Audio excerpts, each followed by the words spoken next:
Hey, hi everybody. I realized I had some more comments that I wanted to add about this week's homework and looking at inventory.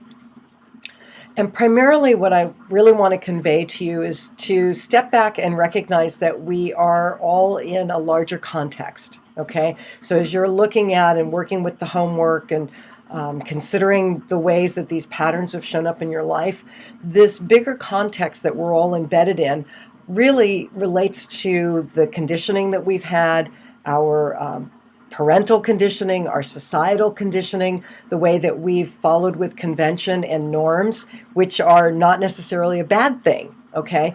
The reason why we're looking at patterns is to see, is there a way that somehow or another this is impacting your life and blocking you from opening up to a greater experience of abundance, and then tapping into, like we said, prosperity of recognizing that it's there for us to have.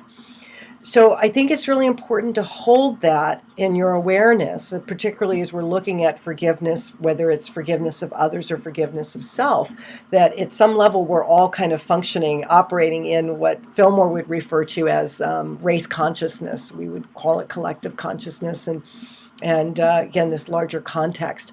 So, for example, I was thinking about the conversation around control. We're always navigating, okay, the terrain between active engagement and passive waiting. Okay, so thrusting and receptivity. It's really the eros of creation, okay, that moving forward and then the standing back. And we're always having to navigate that terrain. If we're skydiving, and you jump out of the airplane, by golly, you don't want to just be free falling from 10,000 feet. You want that parachute to, you want to pull the ripcord and have that parachute work, and you want to be able to direct where that parachute is going. Okay, so there's a way in which, when we think about even control, that there's parameters around that which are important to hold.